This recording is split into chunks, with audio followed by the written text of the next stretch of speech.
Buddy, so here I am in an empty parking lot. You're probably wondering, why are you in an empty parking lot talking about protein? Now, an empty parking lot is meant for cars to fill, right? And just like protein, the more protein you consume, the bigger you get, right? Essentially, the more protein you consume, the bigger, stronger your muscles become. Of course, you need some weight resistance training and some hard work and dedication and a workout plan.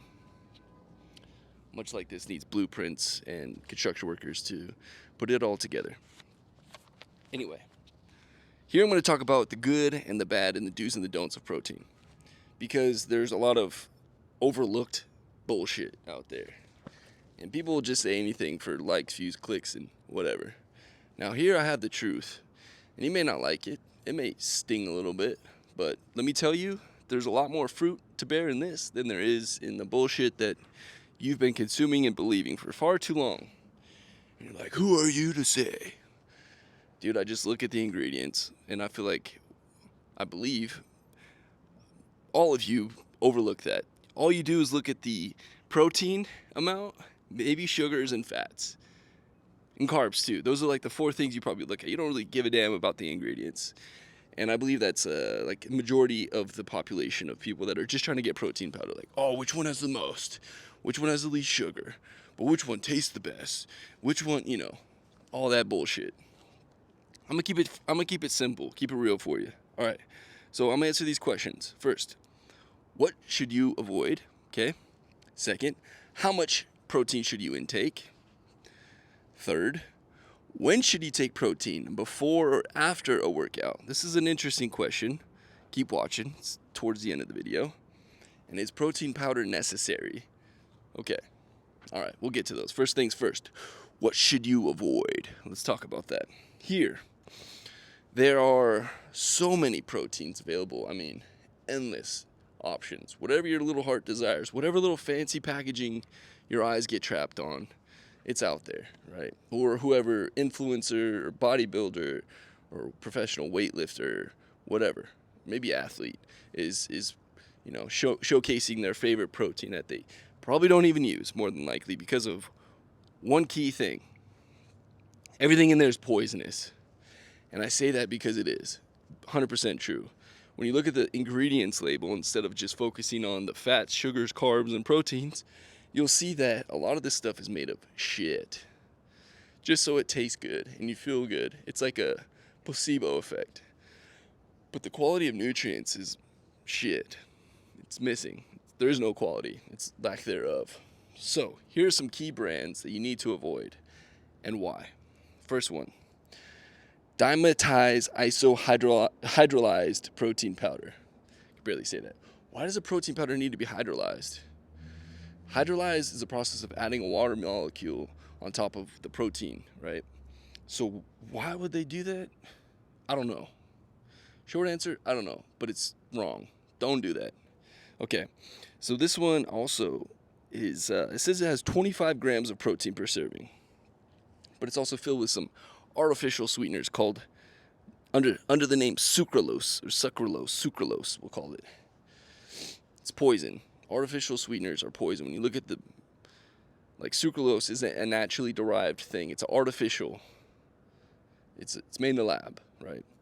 But when you hydrolyze, or when you overly process things such as protein, when you hydrolyze it, you're breaking it down. Otherwise saying you're denaturing it. And what denaturing means is whatever product you think you're getting, that you're intaking, consuming, and your body's going to digest, there's going to be nothing to digest. I hate to break it to you. Like, the protein substance that's there is already broken. So you're consuming a broken molecule of protein. But your body's like, oh, we can't use this. And you just poop it right out. So you're wasting your money. You think you're getting all this protein. You think you're getting all this stuff. So it has 25 grams listed, right? You're like, oh, it sounds great. Now, during digestion, your body does, break down some of that stuff. So in the perfect world, your body would consume all that and ingest all that. But this is already broken down protein. So God only knows how much of that is actually readily available or bioavailable, or in other words, able to be digested and consumed. Out of 25 grams, I'd probably say maybe 10 grams is probably good. And that's probably like a nice suggestion, and it's probably less than that. The only way of knowing is by looking at the ingredients and saying, oh, this is a pile of shit. I'm eating shit. It's stepped on, it's broken down, it's just destroyed, and it's packaged and labeled, and it's made to taste good. And they have the stats on paper to make it look like it's, oh, this is superstar protein. It's like, you see the NFL Combine freaks, put them out on the field, and they're like, oh, what was that? What?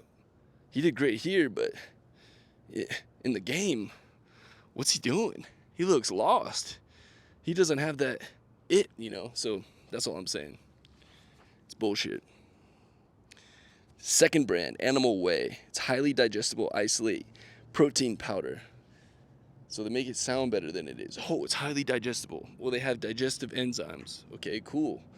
But it's the same stepped on protein. It's like the same whey protein. It's just like highly processed and overly processed to the point of not being a full product for your body to digest and use to rebuild the proteins within your muscles. It's a stepped on product. They use multiple artificial sweeteners. And just look at all that shit. Do you really want to eat that?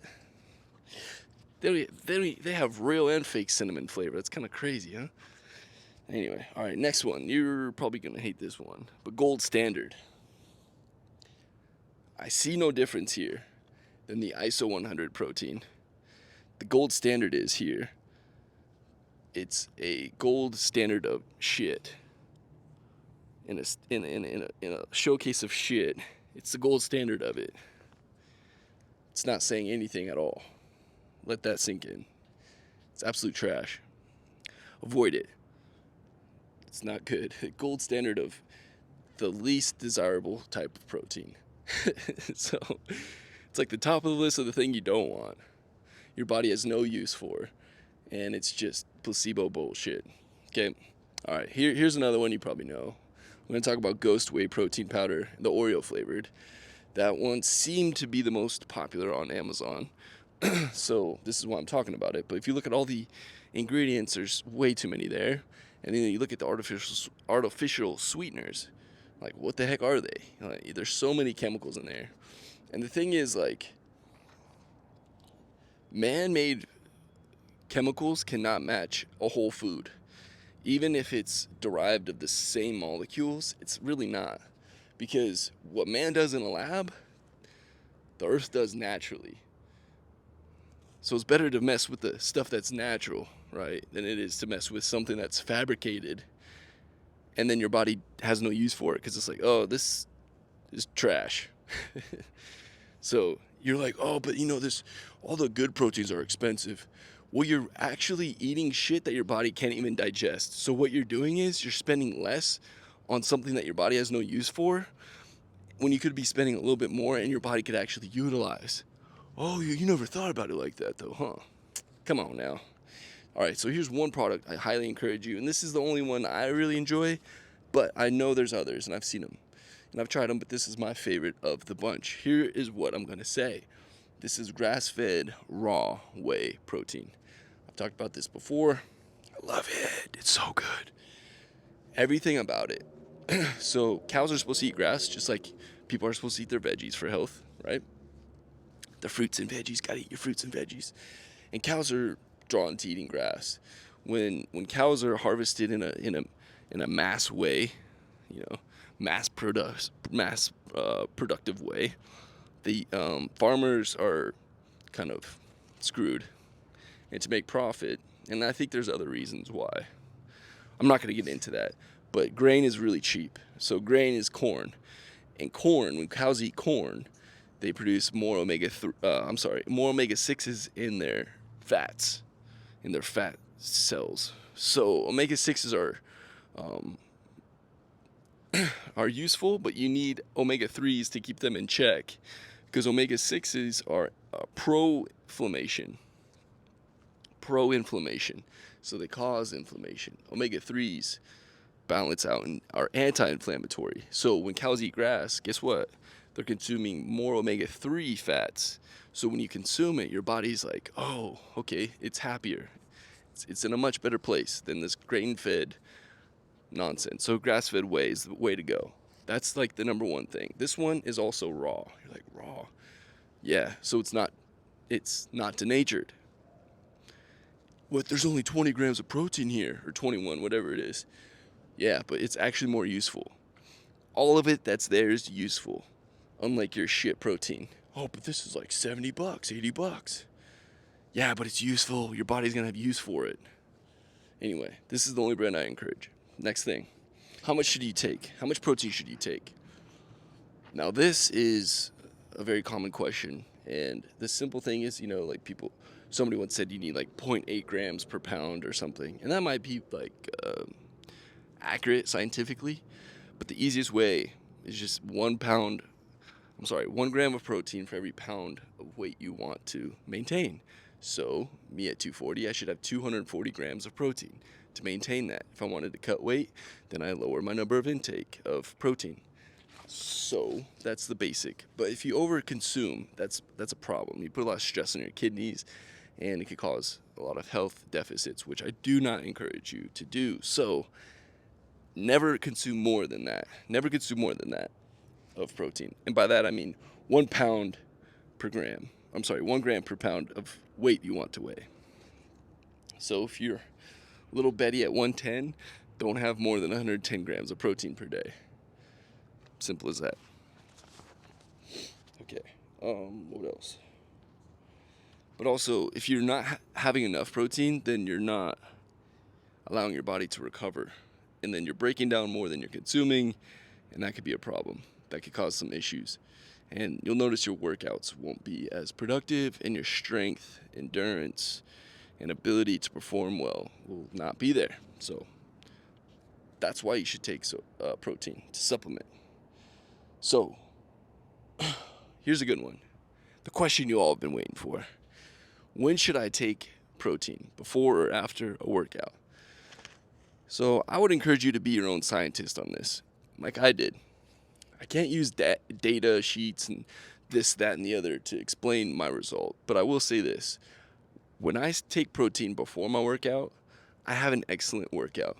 And I don't feel like loopy or like super hungry afterwards. Because the whole thought behind me trying it before too was, well, I might as well consume it while I'm working out. Because if I'm doing that, as I'm breaking down the protein, my body will have some to digest in my stomach. So it won't be lacking. It'll be there. It'll be readily available. And the great thing is, it's not heavy.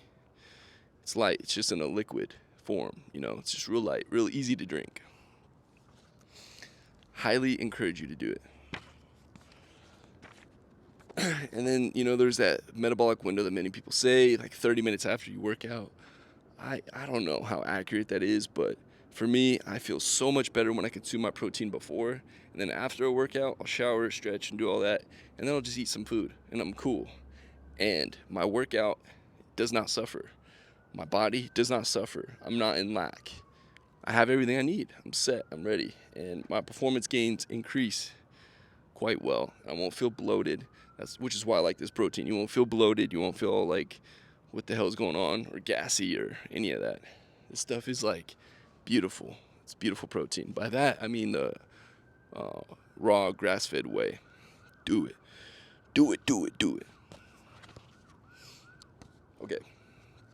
Is protein powder necessary? No, it's not. It's absolutely not.